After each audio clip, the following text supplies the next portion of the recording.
ओम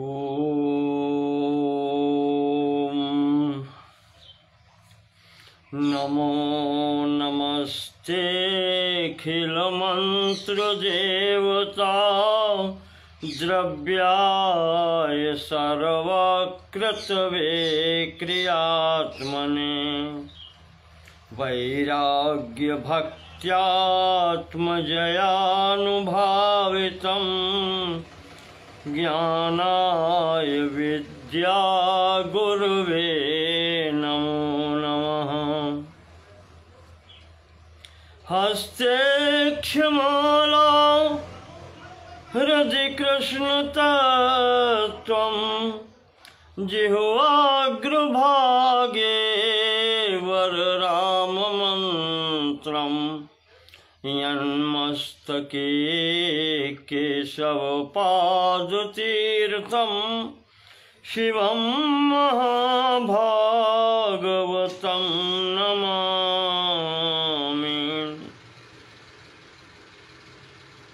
मां पातु देवोऽखिलदेवतात्मा संसारकूपे पतितं गभीरे तन्नाम दिव्यं वरमन्त्रमूलं धुनोतु मे सर्वमघं हृदयस्थम्। श्रीधरं माधवं गोपिकावल्लभं कृष्णदामोदरं वासुदेवं हरिं अच्युतं केशवं रामनारायणं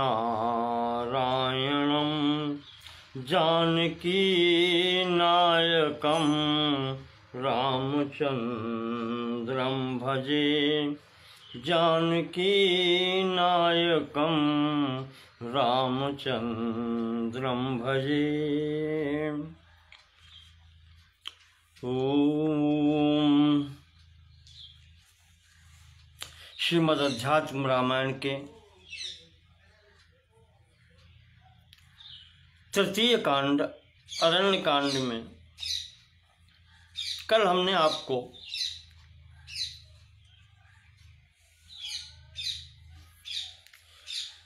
भगवान श्री राम का और अगस्त्य जी का सत्संग सुनाया था।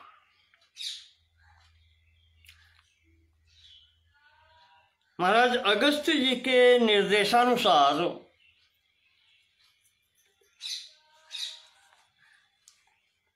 राम, लक्ष्मण और सीता तीनों लोग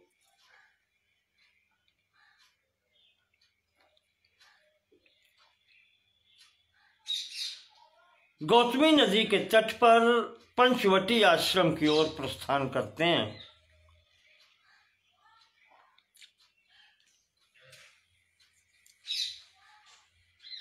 राम कथा के मुख्य वक्ता भगवान सदाशिव शंकर जी भगवती पार्वती देवी को बतला रहे हैं कि देवी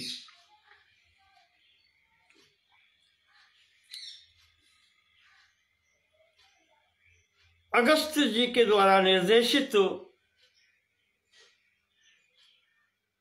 स्थान की ओर बढ़ते हुए मार्गे ब्रजंत दर्शाथो शैलशृंगमिव स्थितं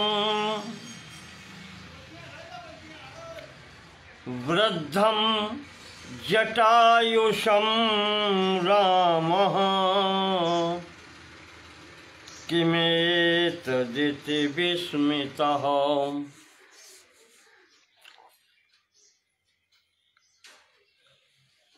पंचवटी जाते हुए मार्ग में राम जी ने एक विशाल काय पक्षी शैल समम पर्वताकार एक पक्षी देखा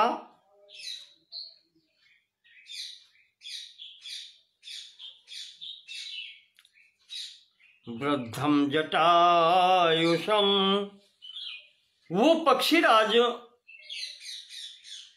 जटायु थे, वृद्धावस्था के कारण बैठे थे।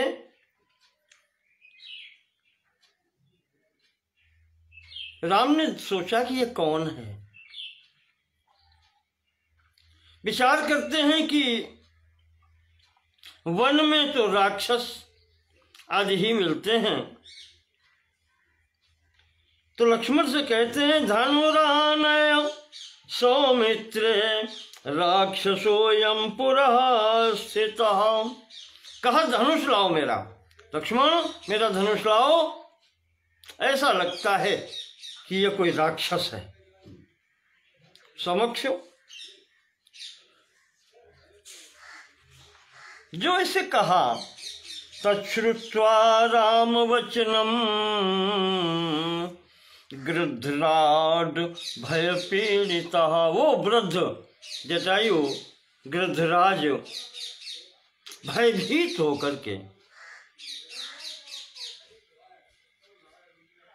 राम से कहता है कि राम बदार हो हम न ते राम, हे राम मैं तुम्हारे द्वारा वध के योग्य नहीं हूं। पितुस्ते हम प्रिय सखा, मैं तुम्हारे पिता महाराज दशरथ का मित्र हूं, सखा हूं।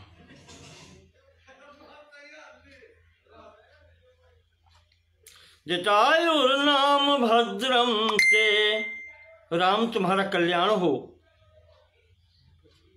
मेरा नाम जटायु है। गृध्रोहम प्रिय कृतव, मैं गीध जाति का हूं, गृध्र हूं,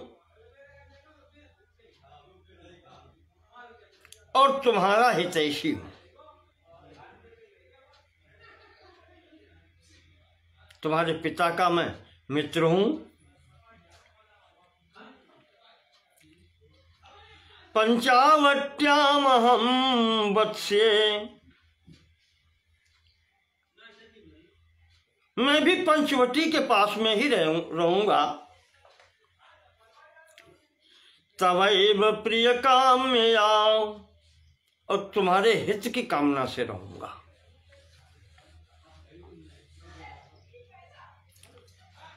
ये घोर जंगल है, चारों तरफ से आपत्तियां हैं।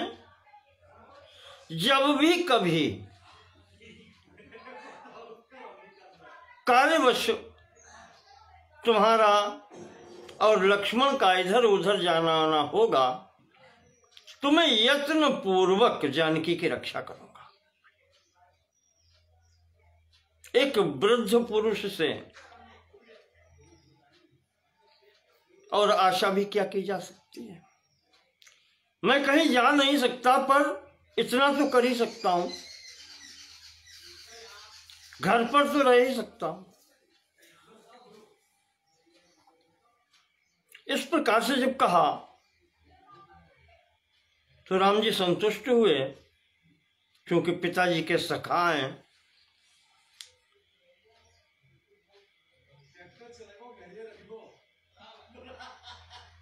तो ठीक है महाराज, आप भी पास में ही रहो। पंचवटी आश्रम में मैं निवास करूंगा और वहीं आप भी। अत्रैव में समीपस्थो नाति दूरे बने वसन, पास में ही आप भी रहो मेरे। ये आश्वासन देकर के राम पंचवटी में पहुंचते हैं और वहां पर लक्ष्मण जी की सहायता से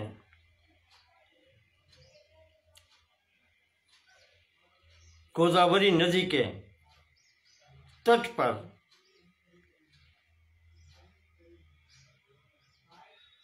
सुविस्तरम मंदिरम कार्यामास, विस्तृत आश्रम बनवाते हैं।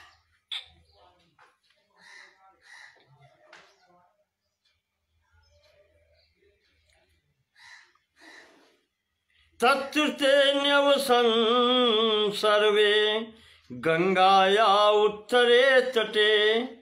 गंगा, गौतमी गंगा कहीं जाती है, गोदावरी भी।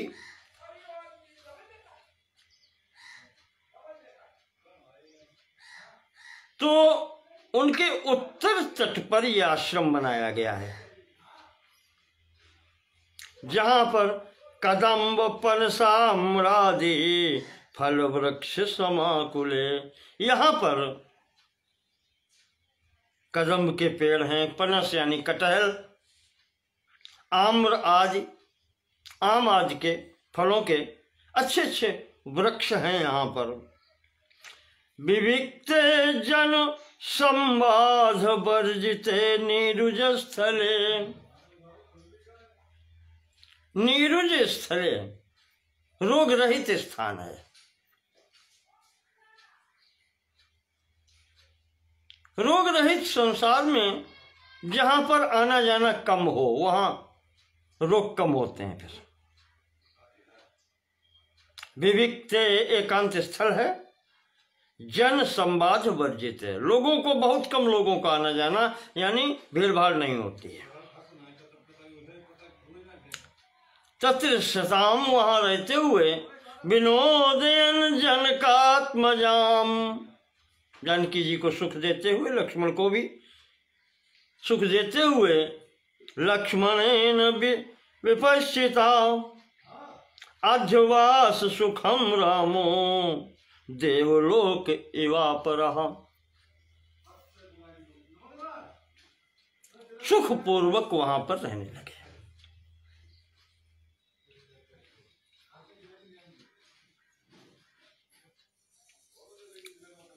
इस प्रकार से रहते हुए प्रतिदिन लक्ष्मण जी उनकी सेवा करते हैं, कंदमूल फल ला करके भोजन आदि की व्यवस्था करते हैं। जो भी आवश्यकता हो वहां पर लक्ष्मण जी व्यवस्था करते हैं।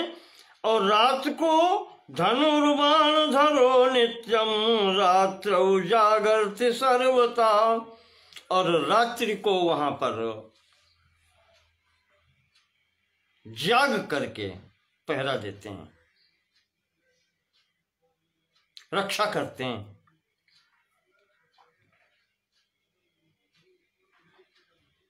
तीनों लोग प्रातःकाल उठ करके गोदावरी स्नान करते हैं।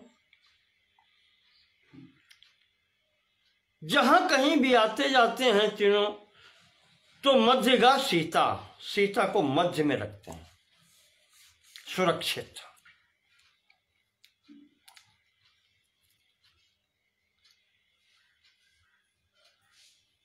नदी से जल ला करके रखते हैं और सभी कार्य इस प्रकार से करते हैं। समय बीतने लगता है, सुखपूर्वक समय चल रहा है। एकदा लक्ष्मणो रामम एकांते समुपस्थितम। एक दिन एकांत में बैठे हुए भगवान राम से विनयावनतो भूत्वा, लक्ष्मणः विनयावनतो भूत्वा पप्रच्छ परमेश्वरम।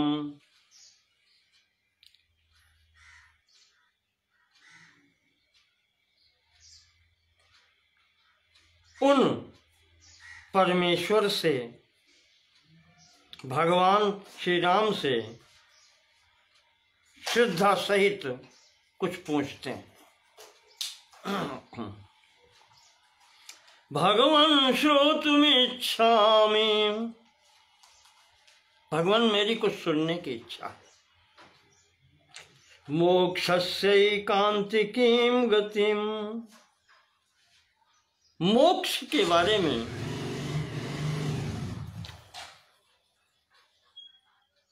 जो प्राणियों की अंतिम गति है, एकांतिक गति है, उसके विषय में कुछ जानना चाहता हूं।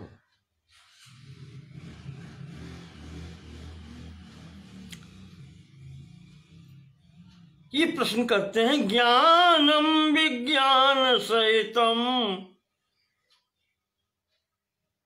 ज्ञान की स्थिति और विज्ञान की स्थिति, विज्ञान सहित ज्ञान की स्थिति।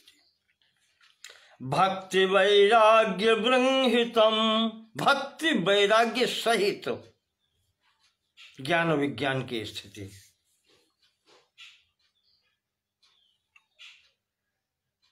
मैं सब जानना चाहता हूं। आचक्षु में रघुश्रेष्ठ, वक्ता नान्योस्ति भूतले।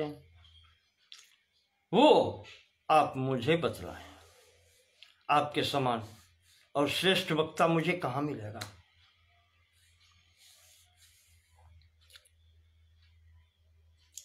तो भगवान श्री राम कहते हैं कि लक्ष्मण,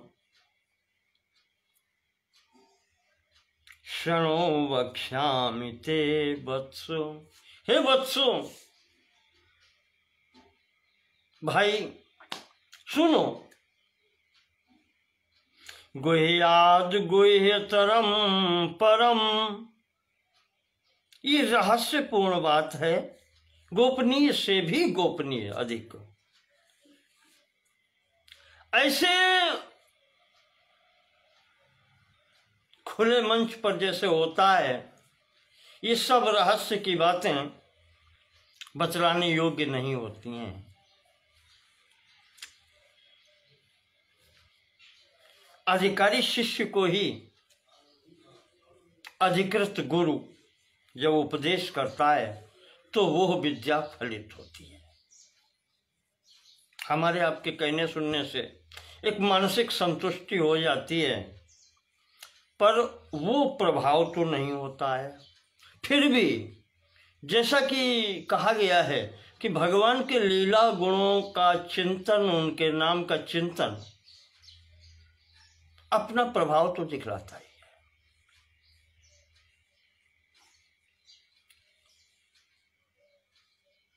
इनका प्रभाव अमोघ है, उतना नहीं होगा तो कुछ ना कुछ तो होगा ही।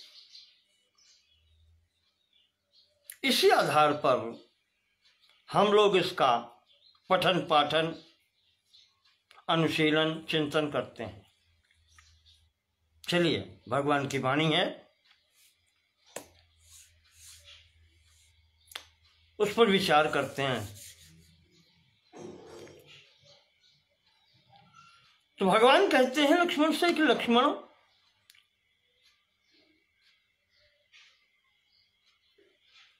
जो ये गोपनीय विषय है जो तुमने पूछा है, मैं सुनाता हूं, सुनो एकाग्र मनसा। इसको जान करके यद विज्ञान नरो जहियात सद्यो वैकल्पिकम भ्रमम, कहा ये इसका जब ज्ञान हो जाता है व्यक्ति को, तो उसके चित्त के सभी भ्रम नष्ट हो जाते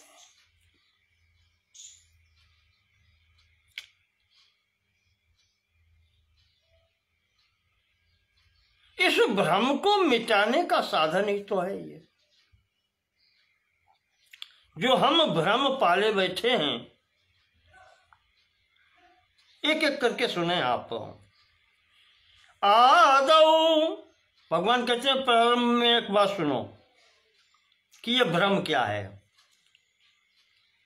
आदौ माया स्वरूपम ते, ये भ्रम जो है यही माया है। वक्ष्यामि तदनंतरम, लक्ष्मण सर्वप्रथम तो मैं तुम्हें माया का स्वरूप बताता हूं। इसी को अज्ञान कहते हैं, इसी को भ्रम कहते हैं।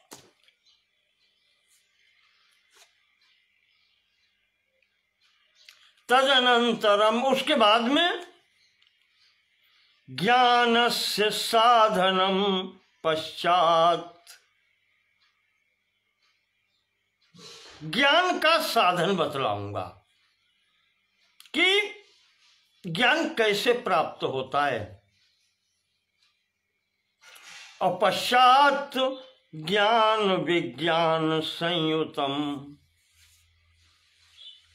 उसके बाद में विज्ञान सहित ज्ञान की स्थिति जो है वो निर्देश करूंगा।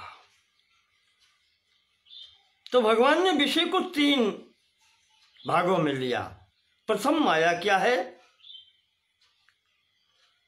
दूसरा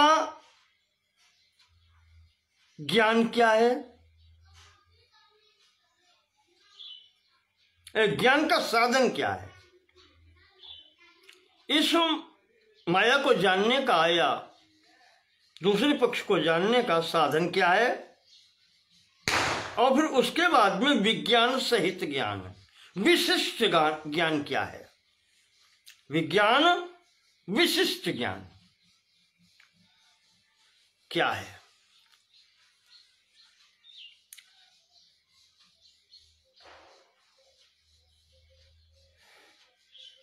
कहते हैं कि ज्ञेयं च परमात्मानं यज्ञात्वा मुच्यते भयात्।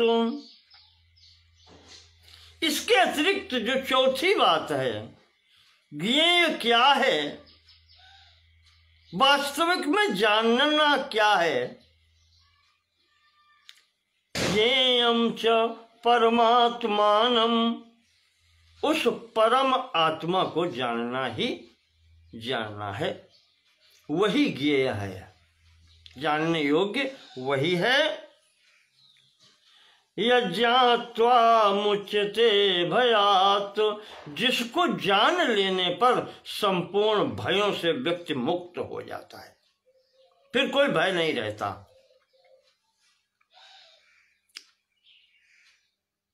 चार बातें ली आपने।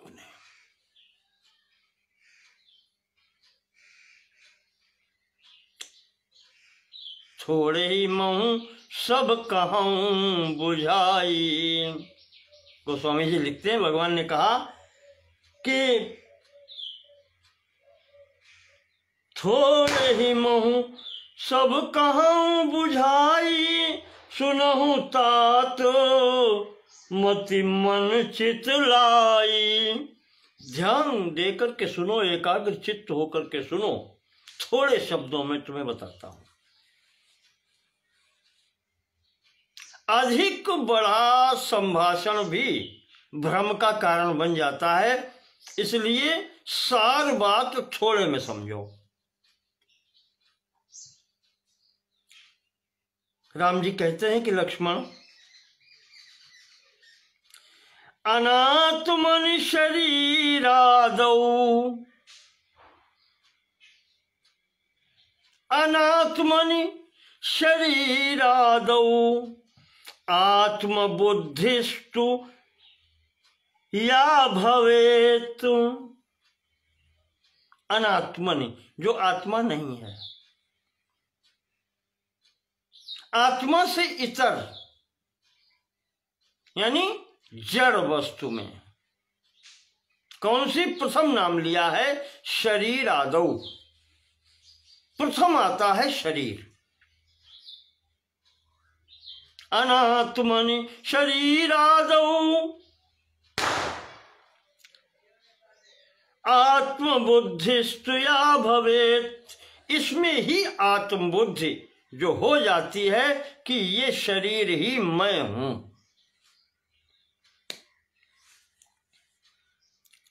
सैव माया सा एव माया, यही माया है। जड़ शरीर में चैतन्य आत्मा का जो विचार उत्पन्न हो जाता है, कहा यही माया है।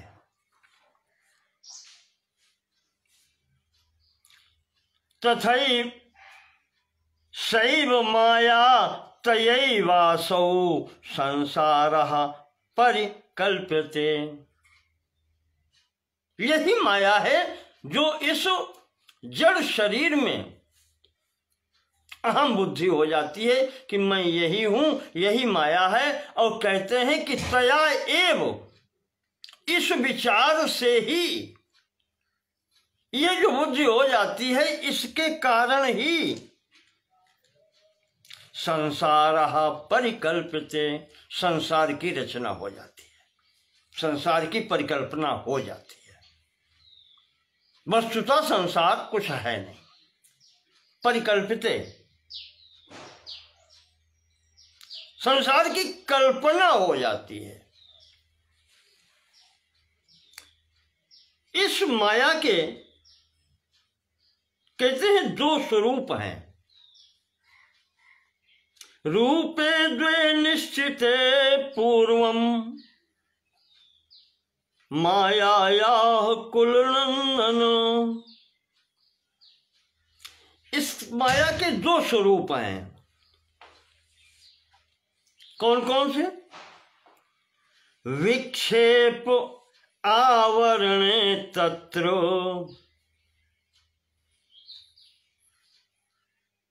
विक्षेप और आवरण, इस माया के दो स्वरूप हैं। प्रथमम कल्पये जगत, और इसमें जो प्रथम स्वरूप है जिसको विक्षेप कहते हैं, इससे ही संसार की परिकल्पना होती है। प्रथमम कल्पये जगत, यही संसार की सृष्टि कर देती है। विक्षेप, माया का विक्षेप स्वरूप ही संसार की सृष्टि कर देता है। लिंगाद्य ब्रह्म पर्यंतम स्थूल सूक्ष्म विभेदतः, और इसी के कारण महत तत्व से लेकर के ब्रह्मा तक की पूर्ण सृष्टि इसी में हो जाती है, विक्षेप शक्ति के द्वारा। स्थूल सूक्ष्म विभेदतः, और उसी में स्थूल और सूक्ष्म का भेद भी होता है। जो सृष्टि है, सूक्ष्म स्थूल भेद से लेकर से प्रथम महातत्व से लेकर ब्रह्मा तक की सृष्टि सब इसी में हो जाती है।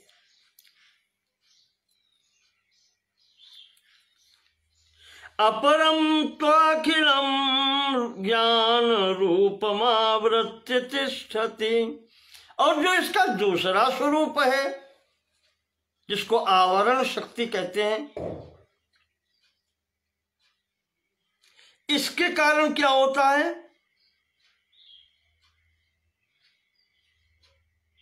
अखिलम ज्ञान रूपम, जो ज्ञान स्वरूप सच्चिदानंद घन परमात्मा है, उसको आवृत्य तिष्ठति, उसको आवृत कर लेती है, ढक लेती है। इसीलिए इसका नाम आवरण शक्ति है। माया, विक्षेप और आवरण, इसकी दो शक्तियां हैं। तो विक्षेप से संपूर्ण सृष्टि हो जाती है, और आवरण से वो मूल जो शुद्ध बुद्ध चैतन्य परमात्मा है उसको आवरित कर लेती है, ढक लेती है।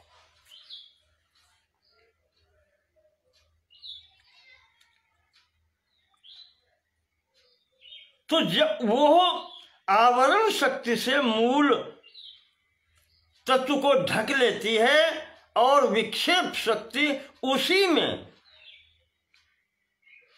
मायया कल्पितम विश्वम परमात्मनि केवले, केवल परमात्मा ही है, मूल रूप से एक ही है, और उसी में विक्षेप शक्ति के कारण ये विभिन्न सृष्टि दिखलाई पड़ने लगती है, चराचर सृष्टि।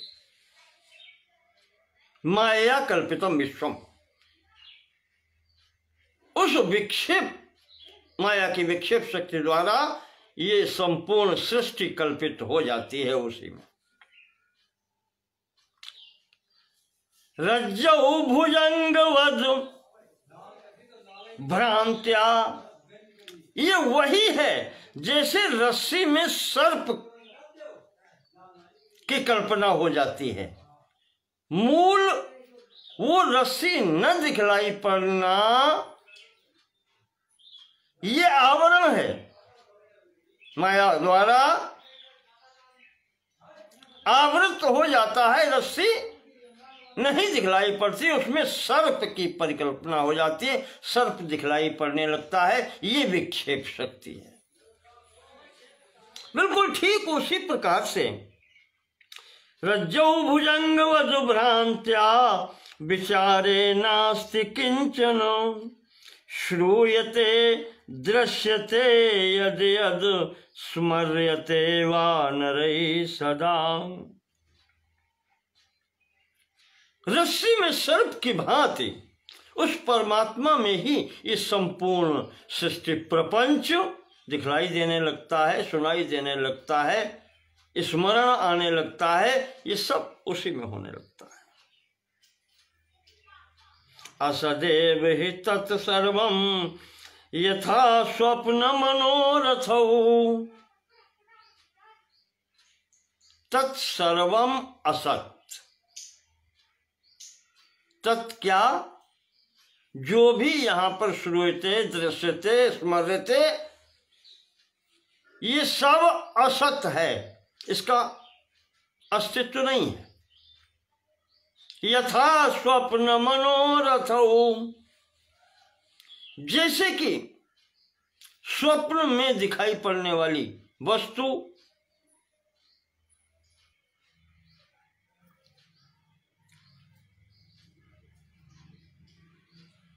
स्वप्न में दिखाई देने वाला संसार सर्वथा असत्य है। जैसे आंख खुलती है कुछ नहीं है, इसी प्रकार ये संपूर्ण जो संसार है इसकी भी स्थिति कुछ है नहीं। ये स्वप्न मनोरथ के समान असत्य है।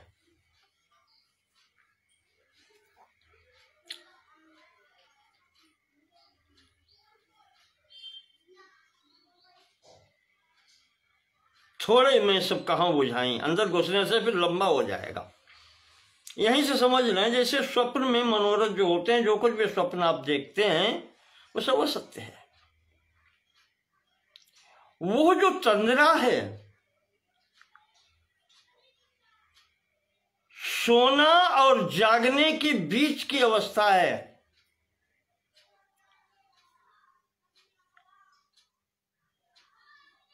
सोना को मान लें आप ज्ञान, और जागना को सोने को जो सोना है, आदमी सोता है, उसको आप मान लें अज्ञान, और जागना उसको मान लें ज्ञान। और इसके मध्य की जो संधि अवस्था है, जहां पर ज्ञान, थोड़ा ज्ञान भी है और अज्ञान भी है, उस स्थिति में जो भ्रमात्मक वस्तु दिखलाई पड़ती है वो सब असत है। रज्जो भुजंगवत, आप इसी को देख लें।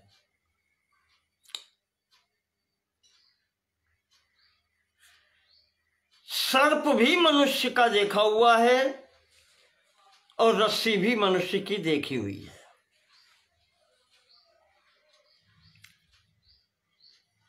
पर अज्ञान रूपी तंद्रा के वशीभूत होकर के, या यूं कहें कि प्रकाश की न्यूनता के कारण, थोड़ा थोड़ा अंधकार का प्रभाव होने के कारण,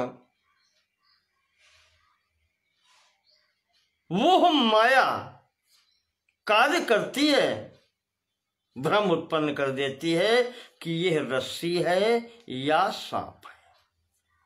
देखो यहां ज्ञान भी है, वो रस्सी का भी ज्ञान रखता है देखने वाला दृष्टा, और सर्प का भी ज्ञान रखता है, पर वो जो अंधकार रूपी अज्ञान आ गया है, इस कारण से वो चित्त को, वो मन को, वो बुद्धि को भ्रमित कर देता है। इस कारण से भ्रम उत्पन्न होता है कि ये रस्सी नहीं सांप है। इसको इस तरीके से आप लें।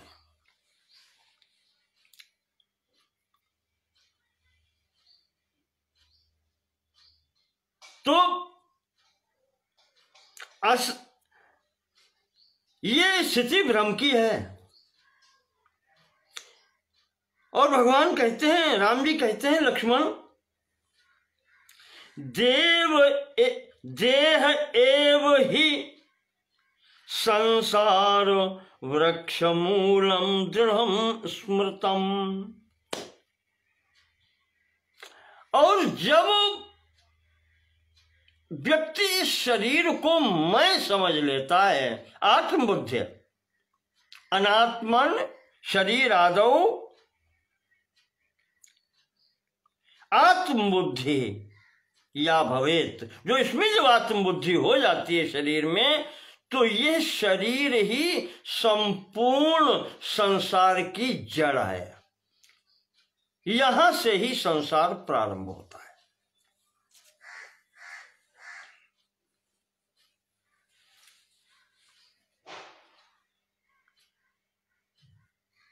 यह जीव सृष्टि है।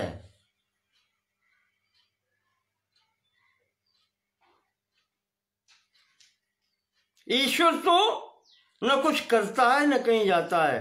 रामो न गच्छति न तिष्ठति न अनुशोचति। प्रथम दिन का उपदेश याद रखें। वो शुद्ध बुद्ध परमात्मा जो है, सच्चिदानंद घन दृष्टा साक्षी, निर्विकार निर्लेप, न वो कुछ करता है न कहीं जाता है न आता है। ये राम जी कहते हैं, लक्ष्मण ये शरीर ही संपूर्ण सृष्टि का हेतु है, कारण है, यही इसकी जड़ है। तन्मूलः पुत्र दारादि बंधा किम तेन्यथात्मनः। और फिर इससे ही पत्नी पुत्र आदि संबंध स्थापित होने लगते हैं। इसी के कारण सभी बंधन सांसारिक उत्पन्न होने लगते हैं।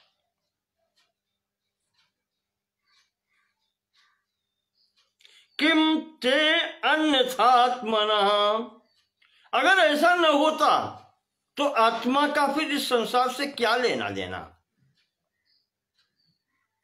शुद्ध चेतन स्वरूप का इस संसार से क्या लेना देना।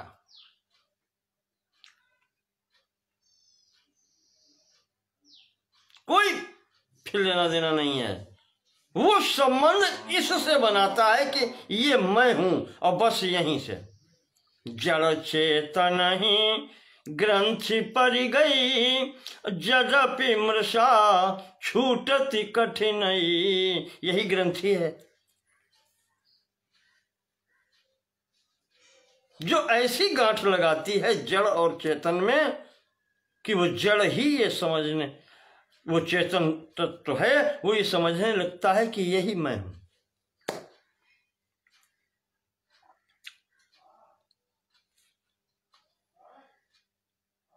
देहस्तु स्थूल भूतानाम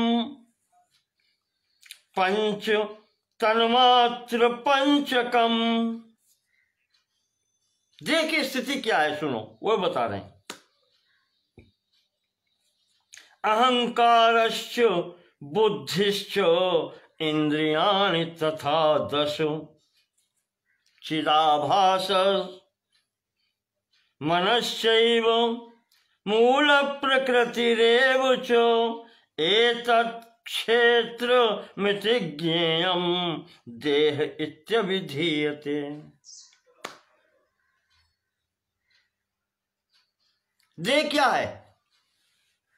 इत्यभिधीयते देह। देह किसको कहते हैं? शरीर किसको कहते हैं? स्थूल भूतानाम पांच स्थूल भूत, पृथ्वी जल तेज वायु आकाश, पांच तत्व स्थूल। तन्मात्र पंचकम, और पांच तन्मात्राएं शब्द स्पर्श रूप रस और गंध, सूक्ष्म भूत कहे जाते हैं। ये तन्मात्राएं भी कही जाती हैं। ये स्थूल भूत के विषय भी हैं।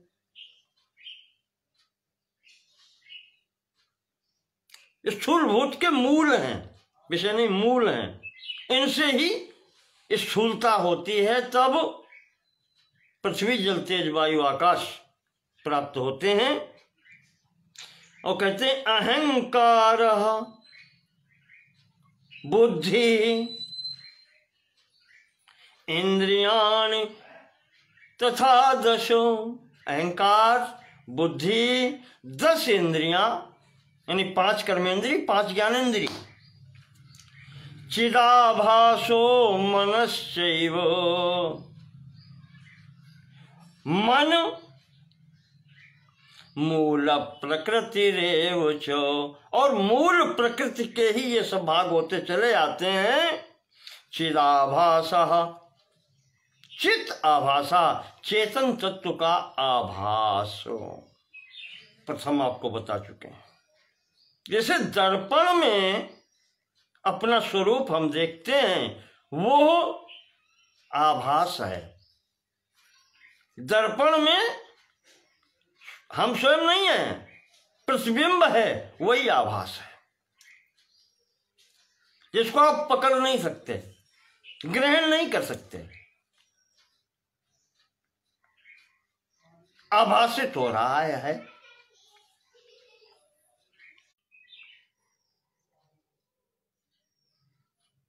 कहते हैं जो आभासित हो रहा है चेतन तत्व, उसी के आधार पर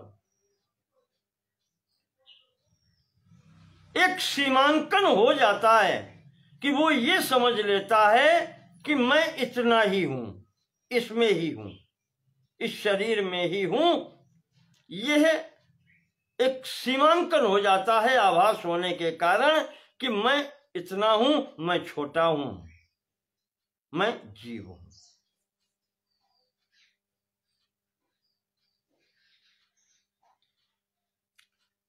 तो पंच स्थूलभूत, पंच सूक्ष्मभूत 10, अहंकार बुद्धि 12, 10 इंद्रियां 22, मन 23 और मूल प्रकृति 24 और 25वां तत्व ये जो है चिदाभास,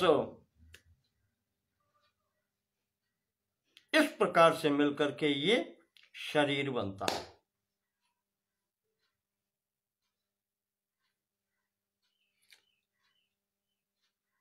राम जी कहते हैं कि एतैर्विलक्षणो जीवा, पर जो मूल है, तत्व है, जीव जिसको कहते हैं, परमात्मा निरामयः, वो परम जो आत्मा है वो इससे विलक्षण है। एतैर विलक्षणा, ये जो 25 गिना दिए हैं, चिदाभास में सीमांकन वो कर लेता है। ये आभास नहीं है, दृष्टा है, जो साक्षी जो है वो पर आत्मा, इन सब से परे, इन सब से विलक्षण जो आत्मा है, निरामयः, जिसमें कोई विकार नहीं है,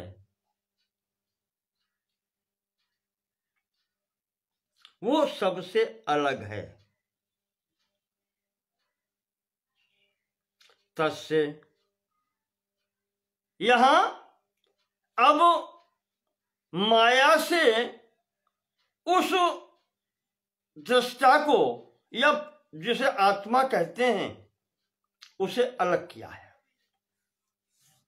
माया को बताया माया ये है, माया को बता करके इससे जो मूल इनका है, एतैर विलक्षणा जीवा, इन सबसे विलक्षण जो जीव है, जो पर आत्मा है, इन सबसे परे, इन सबसे अलग, इन सबका साक्षी जो आत्मा है, वो तो विलक्षण है। अब उसको जानने का साधन, तस्य जीवस्य विज्ञाने साधनान्यपि मे शृणु, माया हो गई। अब ज्ञान का साधन, उसको जानेंगे कैसे जो इन सबसे विलक्षण है।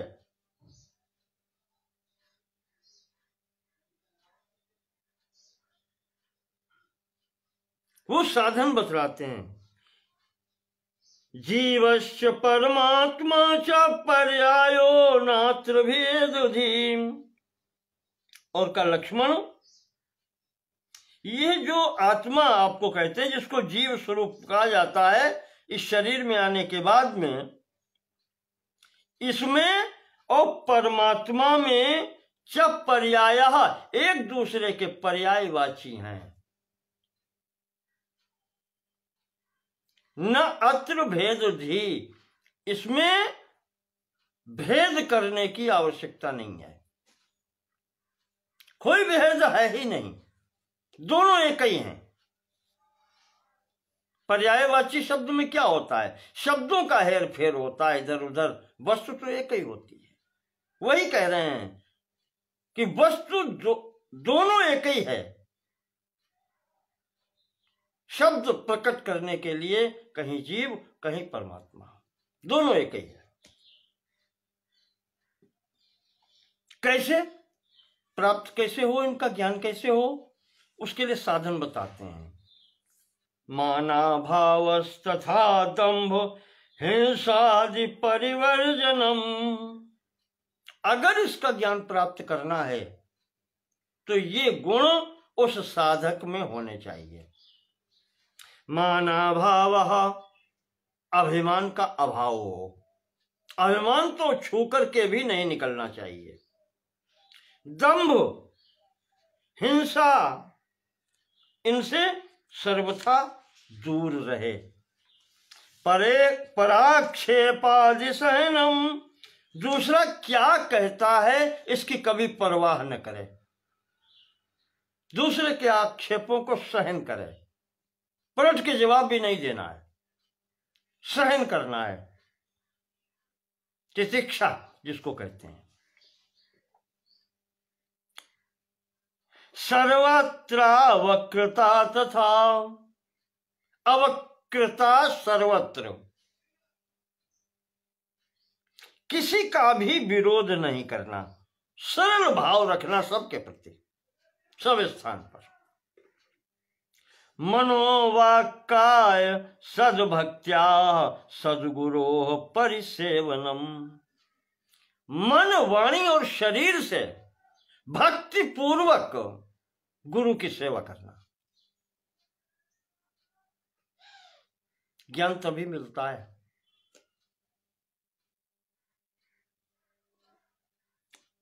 बाह्याभ्यंतर संशुद्धि, आंतरिक भी शुद्धि हो और बाहरी भी शुद्धि हो। मन को भी शुद्ध किया जाए और तन को भी शुद्ध रखा जाए।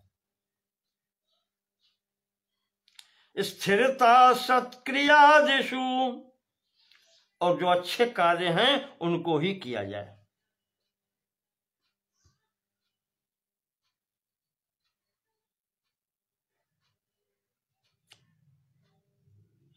मनोवाक्काय दंडश्च विशेषु निरीहता।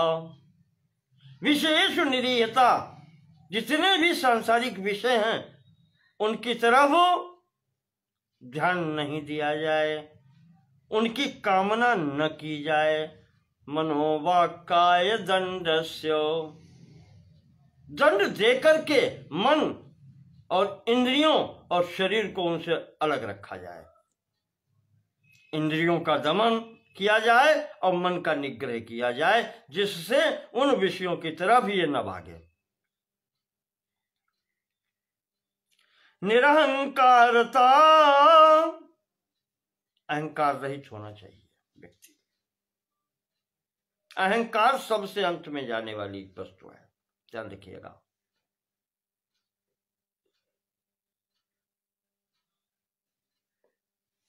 इसका स्वरूप जानते हैं?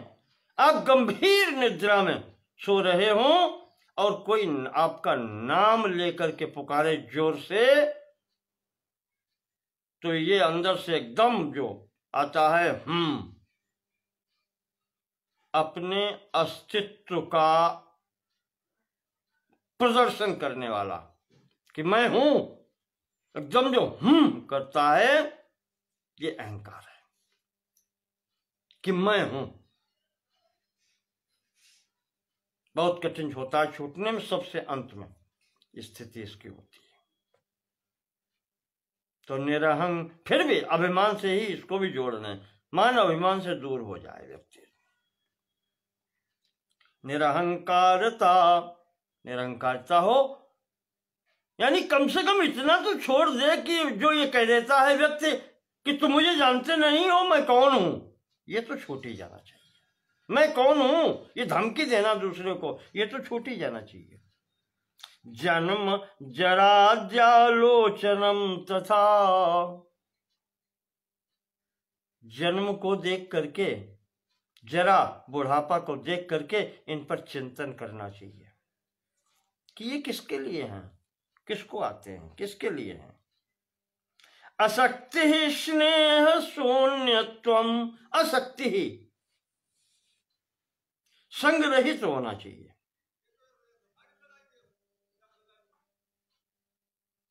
क्योंकि संग करने से ही प्रेम होता है। संगात संजायते कामा, संग करने से ही कामनाएं उत्पन्न होती हैं। तो असक्ति ही, अगर संग नहीं होगा, आसक्ति नहीं होगी,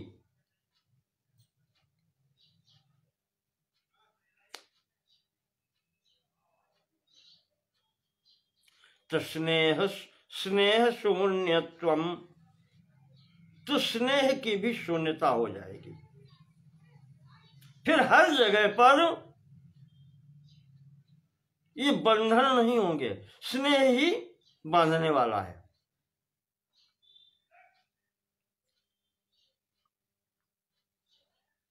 स्नेह शून्यता हो जाएगी किसमें? पुत्र दार धनादिषु, पत्नी पुत्र धन इत्यादि में, सब में स्नेह शून्यता हो जाएगी। इन सब का बंधन कट जाएगा। इष्टानिष्टागमे नित्यम चित्तस्य समता तथा, चाहे अनुकूल परिस्थिति प्राप्त हो और चाहे अनिष्ट यानी प्रतिकूल परिस्थिति प्राप्त हो, दोनों स्थितियों में व्यक्ति समान रहे। ये ज्ञान प्राप्त करने के साधन है। आप देखिए, ऐसा नहीं प्राप्त होता है कि आपने सुन लिया, मैंने कह दिया, हो गया ज्ञान, मुझे भी हो गया, आपको भी हो गया, हम भी सिद्ध हैं जो हम आपको बता रहे हैं। इसके लिए बहुत तपस्या करनी होती है। भगवान कहते हैं कि इष्ट और अनिष्ट दोनों में जो संभाव हो जाए, मयि सर्वात्मके रामे ह्यनन्य विषयामति, और समस्त स्थानों से एकाग्र होकर चित्त जब अनन्य भाव से मुझ में लग जाए कि जो कुछ भी हूं वो मैं ही हूं, मैं परमात्मा, परमात्मा में ही जब इसका संपूर्ण भाव से चिंतन लग जाएगा तो जन संवाद रहित शुद्ध देश निसेवनम। भीड़ भाड़ में बहुत मुश्किल होता है, तो भीड़ भाड़ से हट करके पवित्र स्थान पर एकांत में बैठकर चिंतन करना चाहिए। प्राकृतैर जन संघैश्च ह्यरतिः सर्वदा भवेत्। और संसारी लोगों का संग से बचना चाहिए। प्राकृतैर जन संसर्गई, जो प्राकृत प्राणी हैं, जो सांसारिक मनुष्य हैं, उनसे बच के रहना चाहिए। संसर्गतः दोष गुणा भवन्ति, संसर्ग से ही ये सब दोष गुण आते हैं।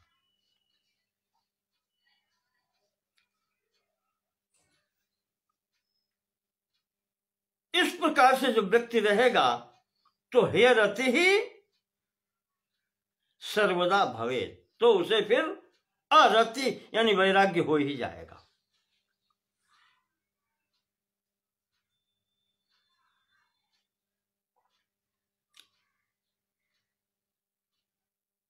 इस प्रकार से ये शारीरिक साधन करे और उसके बाद में आत्मज्ञाने सदोद्योगो, आत्मा के संबंध में ज्ञान के लिए सदैव उद्योगशील रहे, प्रयत्नशील रहे। वेदांतार्थावलोकनम, वेदांत के अर्थों का अवलोकन करे, अध्ययन भी करे तो उसी से संबंधित करे। उक्तैरेतेर्भवे ज्ञानम विपरीतैर्विपर्ययः, ये संपूर्ण क्रिया प्रक्रिया बताई गई है।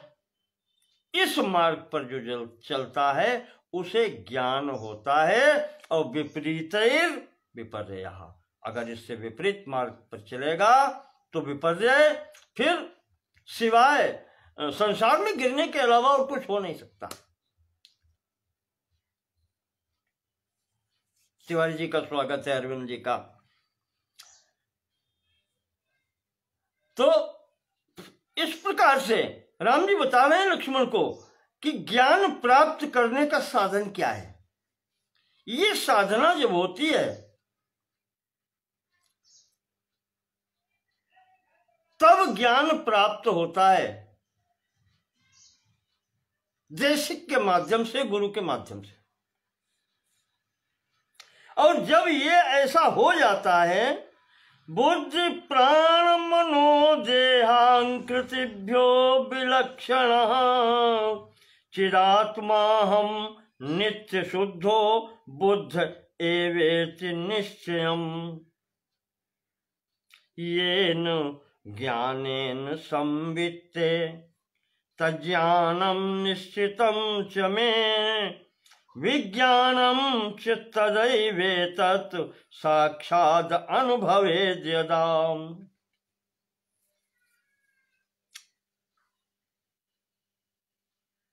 जब यह ज्ञान हो जाता है कि बुद्धि प्राण मनो देह अहंकृतिभ्यो, बुद्धि प्राण मन ये शरीर यहां तक कि अहंकार से भी मैं अलग हूं।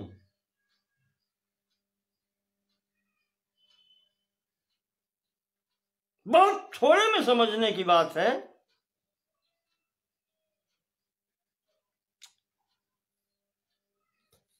कोई वस्तु उठाए, कहें ये किसका है,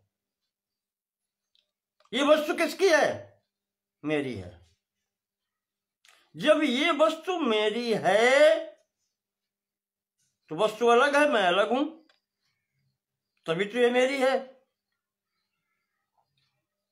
बिल्कुल ठीक इसी प्रकार से ये हाथ किसका है, मेरा है। हाथ अलग है इसका, तात्पर्य ये हुआ कि फिर ये हाथ अलग है और मैं अलग हूं, तभी तो ये मेरा है। यहां तक और आगे बढ़ जाएं तो ये शरीर किसका है? मेरा है। ये क्या कहता है शब्द? कि मैं अलग हूं और ये जो वस्तु है जिसके लिए वो कहते हैं कि ये मेरा है, ये अलग है।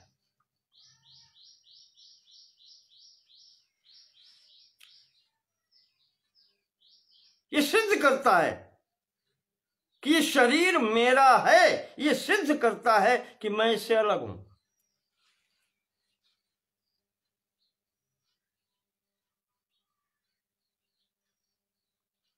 जो दो वस्तुएं बिल्कुल अलग हैं, विपरीत स्वभाव वाली हैं, तद विद्यात्मनो मायाम, भगवान कहते हैं बस यही तो मेरी माया है कि जो व्यक्ति इसी को मैं समझ लेता है, मेरे को मैं समझना ही माया है।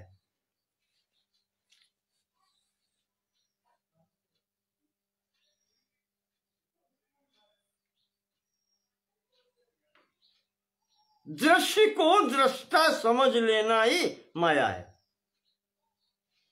इसी से छुटकारा पाना है, यही समझना है। ऋते ज्ञानान न मुक्ति इसीलिए कहा गया है। इसमें कोई कर्म कांड की आवश्यकता नहीं है। ये साधन है जो बताए, क्योंकि शरीर साथ में लगा है, तो जो हमारा साधन है, करण जिसको कहते हैं, जो साधन है, इंद्रियां जैसे देखना सुनना ये सब करना, और उसके बाद में मन इनके साथ में हो, और फिर वो जब खबर पहुंचाते हैं बुद्धि तक, तो वहां निर्णय लेना कि ये ऐसा ही है, क्योंकि ये मुझे साधन दिया गया है, तो इस साधन से उस सीढ़ी तक पहुंचना, इसका उपयोग करना, न कि इसे ही सब कुछ मानना। बस इतना ही अंतर है।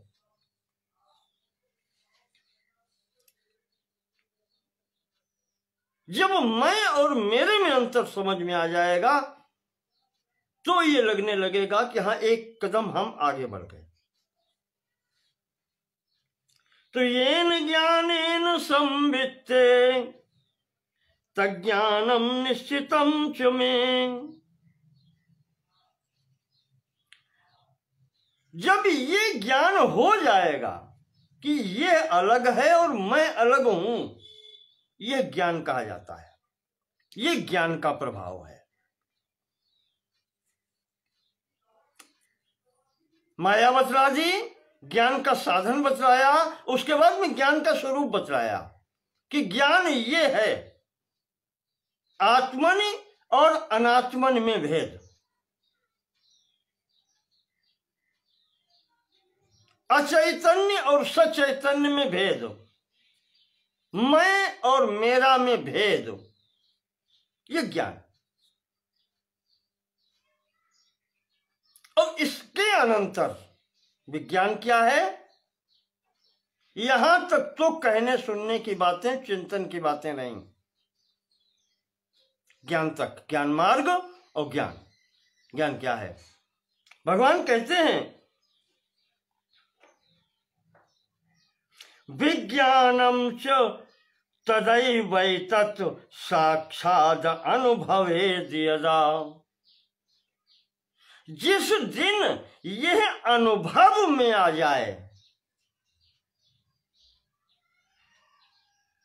कि मैं अलग और ये संपूर्ण भ्रम है, और भ्रम जैसा दिखलाई पड़ने लगे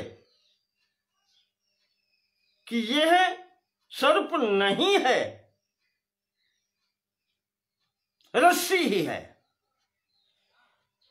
स्थाणु नहीं है, कोई कहना चाहिए कि मनुष्य नहीं है, स्थाणु है, ठूंठ है वृक्ष का, जो मुझे भूत जैसा दिखाई पड़ता था, वो क्लियर हो जाए कि नहीं, ये स्थाणु है, अनुभव हो जाए। अभी तक सुनने कहने की बातें थी, जब अनुभव साक्षात तदा एव एतत्,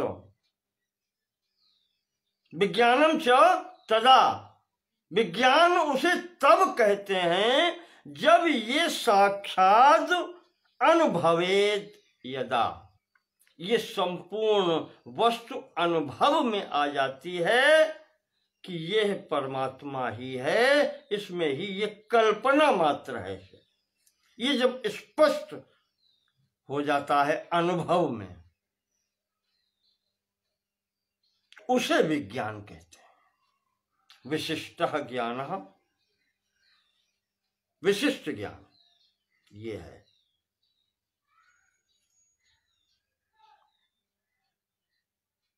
जिसके लिए कहा है कि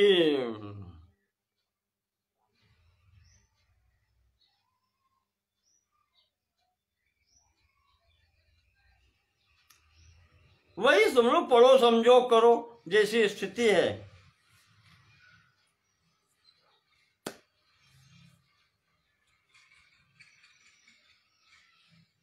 चिंतन मनन निधिध्यासन जिसको कहते हैं,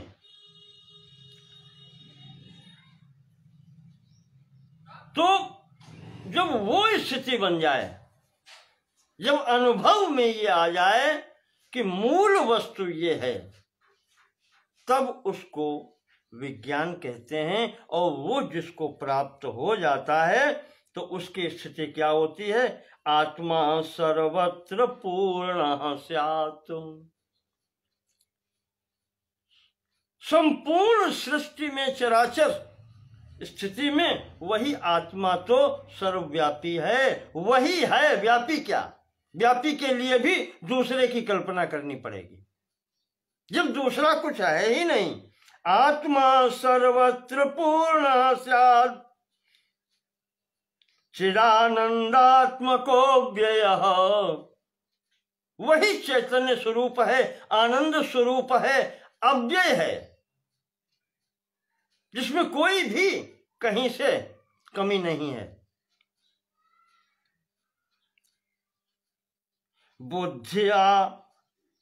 बुद्ध्यादि उपाधि रहितः। बुद्धि आदि जो शब्द कहे गए हैं ये उपाधियां हैं, यानी उपाधि बाहर से थोपी जाती है, ऊपर ला दी जाती है, वास्तविकता उनकी कुछ नहीं होती।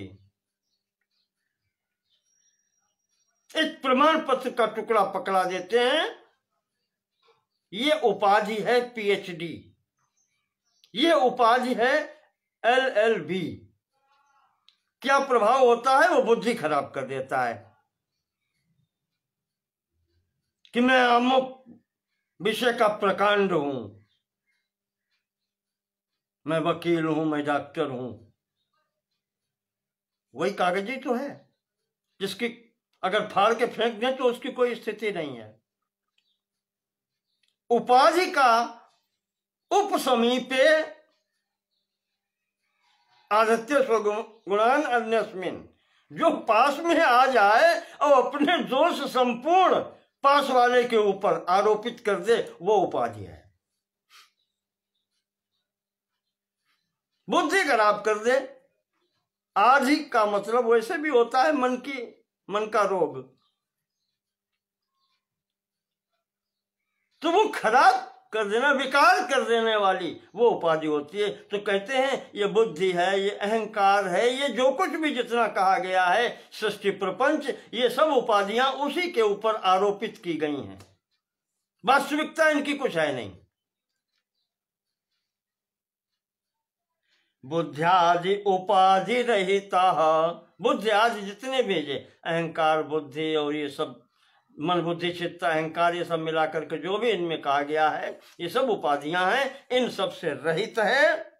परिणामादि विवर्जिता, उसका कोई परिणाम नहीं है, उसका कोई कार्य नहीं है। कुछ करता ही नहीं तो कार्य क्या है? परिणाम दो प्रकार के होते हैं। विज्ञान में भी हमने पढ़ा है, क्वालिटेटिव एंड क्वांटिटेटिव, मात्रात्मक और गुणात्मक। दो प्रकार के परिणाम होते हैं। यहां कुछ भी नहीं है।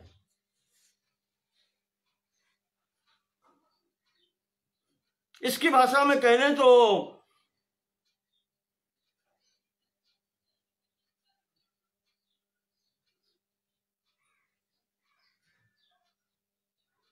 परिणामात्मक जो होता है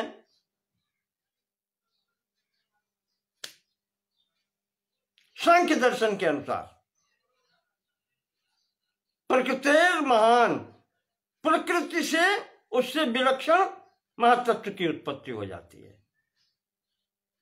महातत्व से आगे अहंकार, और अहंकार फिर 3 प्रकार का, तमोगुण प्रधान, रजोगुण प्रधान, और उनसे अलग अलग वस्तुओं की उत्पत्ति होने लगती है। ये परिणामी है, जिसको कहते हैं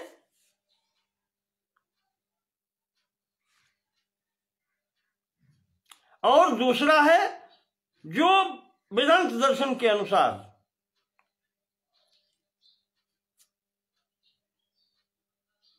तरंग स्वरूप में, क्वालिटी में कोई परिवर्तन नहीं,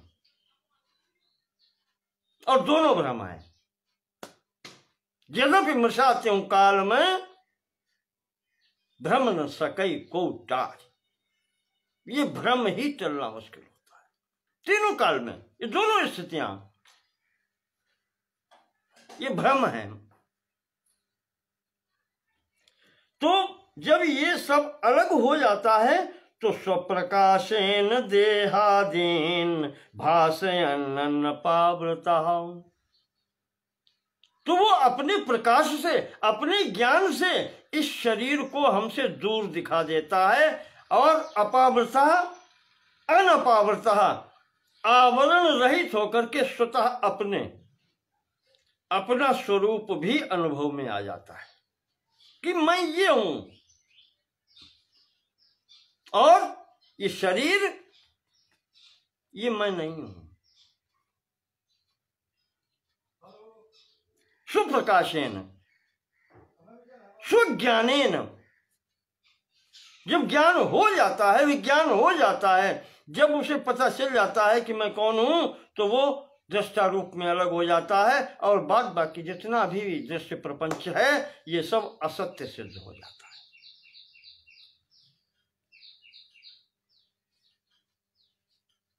और जब ऐसी स्थिति आती है तब राम कहते हैं लक्ष्मण, उसका अज्ञान समाप्त हो जाता है। यहां जो शब्द प्रयोग किया है, आत्मनो जीव परयो, आत्मनो जीव परयो मूला विद्या तदैव ही, इन सब का मूल जो अविद्या है उसकी समाप्ति हो जाती है। मैंने कहा था अविद्या कह लें उसको, भ्रम कह लें उसको, प्रकृति कह लें उसको, ये सब एक ही उस माया के ही पर्याय हैं, ये उसके ही नाम है। तो सांख्य दर्शन के जैसे अंत में वो प्रकृति नटी संपूर्ण रंगम दर्शित्वा हट जाती है किनारे पर, फिर उस दृष्टा के लिए ये कुछ नहीं रहता जब उसे ज्ञान हो जाता है। आत्मन अनात्मन विवेक जब हो जाता है तो उसके लिए फिर संसार समाप्त होकर के सर्वत्र ईश्वर की स्थिति ही हो जाती है। भगवान कहते हैं कि सा अवस्था मुक्तिरित्युक्ता, लक्ष्मण वही अवस्था मुक्ति की अवस्था कही जाती है। और कहते हैं कि ये भी शब्द जो है जिसको मुक्ति कहते हैं, उपचारो यमात्मनि, ये भी एक तरीके से आत्मा में उपचार है, अलग से डाला हुआ शब्द है, बताने के लिए, समझाने के लिए एक शब्द प्रयोग किया जाता है। अन्यथा आत्मा तो शुद्ध बुद्ध मुक्त है, उसमें मुक्ति कैसी? वो तो स्वतः मुक्त है, शुद्ध बुद्ध मुक्त सच्चिदानंद स्वरूप परात्मा, उसमें मुक्त मुक्ति की कल्पना कैसी? मुक्ति उसकी होती है जो बंधन में होता है। जब यहाँ बंधन ही नहीं है तो मुक्ति कैसी? पर उपचार वश, व्यवहार वश ये शब्द प्रयोग करते हैं। जब व्यक्ति को ज्ञान हो जाता है, विज्ञान की प्राप्ति हो जाती है, तो वो अवस्था जो है वो मुक्ति की अवस्था कही जाती है।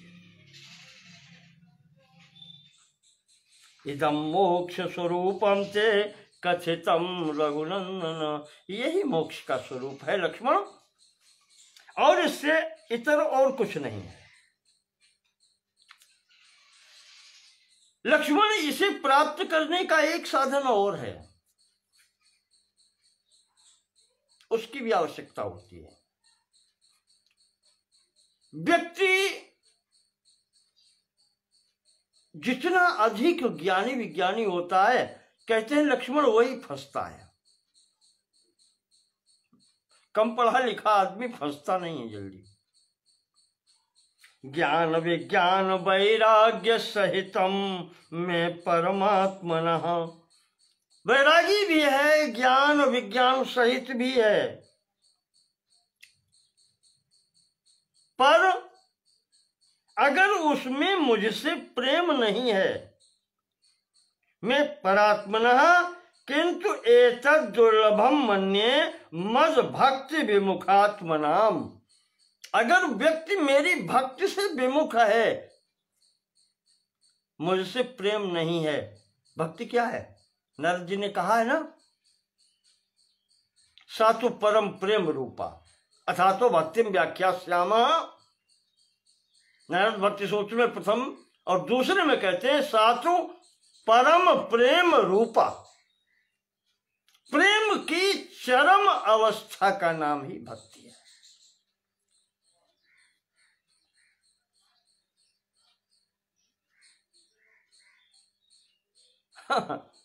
भक्ति और प्रेम में भी बड़ा विचित्र स्थिति है।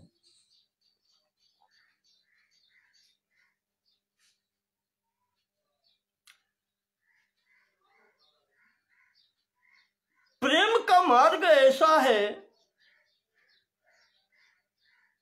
जहां पर व्यक्ति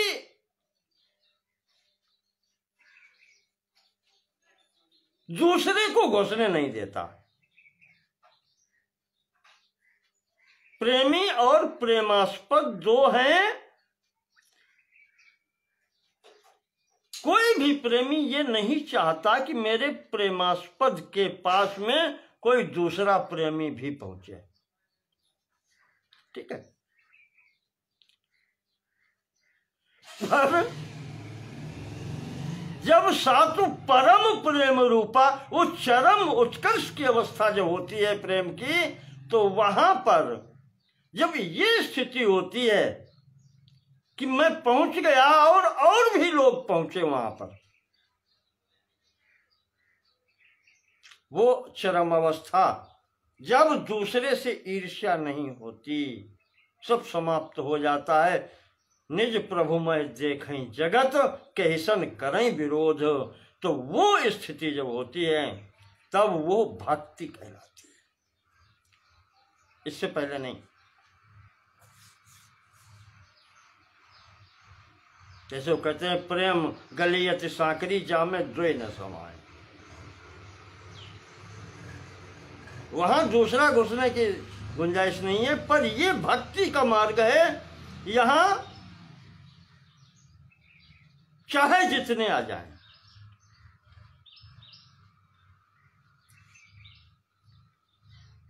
तो राम जी कहते हैं कि जैसे चाहे जितनी अच्छी आंखें हों, इंद्रियां स्वस्थ हों, पर अगर अंधेरा है तो उसको दिखाई नहीं पड़ेगा। इंद्रियां होते हुए भी उसको दिखलाई नहीं पड़ेगा। कब दिखलाई पड़ेगा? जब हाथ में प्रकाश हो, दीपक हो, तो अंधेरे में कुछ दिखाई पड़ता है। ठीक उसी प्रकार से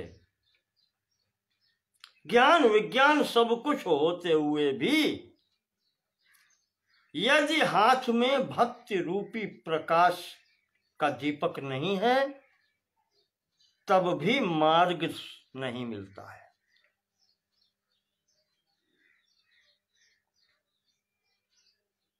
एवं मद्भक्ति युक्तानाम आत्मा सम्यक प्रकाशते। जब वो मेरी भक्ति रूपी दीपक उसके हाथ में आ जाता है तभी उसको यह मार्ग दिखलाई पड़ता है, तब वो आत्मा स्वयं प्रकाशित होने लगती है सामने।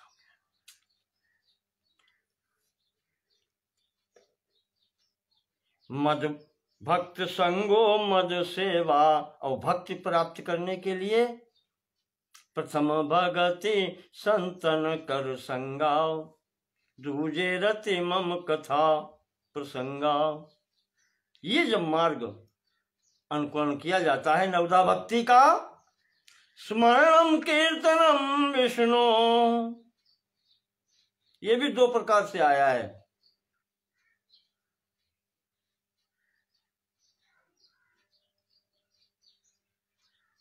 चलो विस्तार में करके नवधा भक्ति का कोई भी मार्ग अपनाएं। मद भक्त संगो मद सेवा भक्ता नाम निरंतरम। मेरे भक्तों का संग करे और मेरे भक्तों का तथा मेरा सम्यक प्रकार से आदर करे, सेवा करे। एकादशी उपवास आदि मम पर्वानुमोदनम। मेरे पर्वों का अनुमोदन करे, एकादशी आदि उपवासों का पालन करे। मत कथा श्रवणे पाठे व्याख्याने सर्वदा रति। मुझसे संबंधित कथाओं का श्रवण करे, पाठ करे, व्याख्यान करे।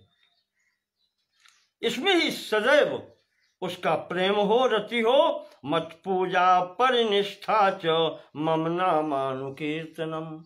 मेरे ही पूजा के कार्यों को करे और मेरे नाम का ही कीर्तन करे। एवं सतत युक्तानाम भक्तिरव्यभिचारिणी। ऐसा जो व्यक्तित्व होता है उसे अव्यभिचारिणी भक्ति प्राप्त होती है। वो अपने उसे जो भक्ति प्राप्त होती है वो उससे कभी हिलता नहीं है। अव्यभिचारिणी, जिसका मन उस मार्ग से फिर कभी हटता नहीं है। तो मयि संजायते नित्यम। ऐसी भक्ति जब मुझ में उत्पन्न हो जाती है ततः किम अवशिष्यते। फिर बताओ लक्ष्मण, फिर और शेष क्या रह जाता है प्राप्त होने के लिए?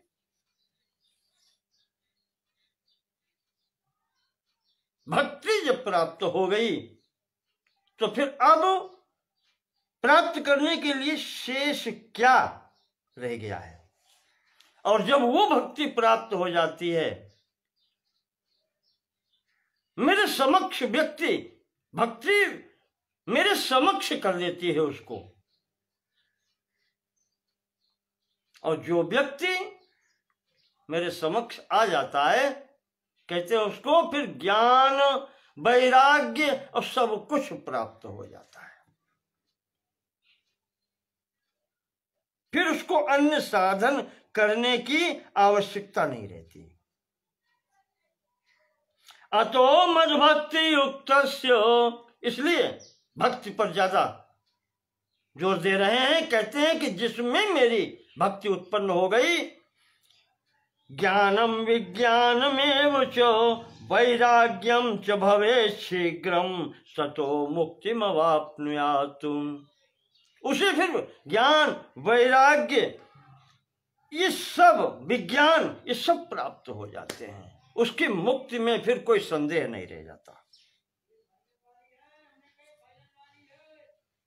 राम जी कहते हैं लक्ष्मण, संपूर्ण उपदेश का सार यही है, मेरी भक्ति प्राप्त करना।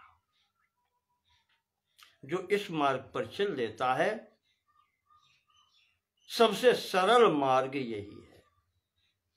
अन्यथा ज्ञान प्राप्त करने के लिए तो बहुत कुछ रास्ता है, इसे बताया है कैसे प्राप्त होता है, कैसा साधक होना चाहिए और किस मार्ग से चले तब प्राप्त होता है। तो कहाऊ भगति पथ कवन प्रयासा, भक्ति मार्ग पर चले अगर तो इतनी कठिनाई नहीं होती। इस प्रकार लक्ष्मण मैंने तुम्हें तुम्हारे प्रश्नों के उत्तर दिए हैं कि माया क्या है, ज्ञान प्राप्ति का उपाय क्या है, ज्ञान और विज्ञान क्या है, और परात्मा वो कौन है। इस चारों प्रश्नों के उत्तर मैंने संक्षेप से दिए हैं। इस पर विचार करो, चिंतन करो। और ये इधर उधर कहने की वस्तु चीज नहीं है, ये ज्ञान ऐसे बांटने की चीज नहीं है, ये अधिकारी व्यक्तित्व को ही दिया जाता है। जो भगवान की तरफ बढ़ने वाले नहीं हैं, जो उसको सुनना नहीं चाहते हैं, उनको सुनाने की ये उपदेश नहीं है, उसे नहीं देना चाहिए।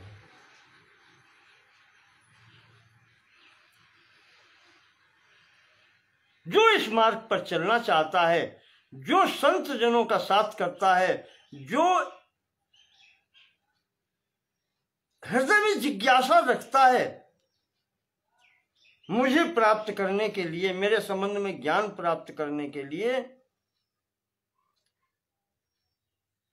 उसी को ये मिलना चाहिए। अन्य किसी को देने की कभी किसी को कोशिश नहीं करनी चाहिए। जो जानता भी है उसके लिए भी ये निर्देश दिया गया है कि जो मज भक्ति विमुख हैं, मेरी भक्ति से अलग रहने वाले हैं, उनके लिए ये ज्ञान देने की वस्तु नहीं है, उनको नहीं देना चाहिए। जो पात्र हैं, अधिकारी हैं, उनको ही ये देना चाहिए। इस प्रकार से भगवान ने अपने उपदेश का यहाँ पर उपसंहार किया है। लक्ष्मण को एक प्रकार से कहें तो दीक्षा दी है यहाँ पर कि संसार में इस प्रकार से चलोगे तो कोई भी परिस्थिति में तुम्हारा कुछ भी बिगड़ेगा नहीं। समय हो गया, इसको हम यहीं पर स्थगित करते हैं। पंचवटी में कुछ तो शांति से रहने दें। अगले प्रसंग में फिर हम आपको कल बताएंगे। फिर शोपनखा इत्यादि उनका प्रसंग प्रारंभ होगा।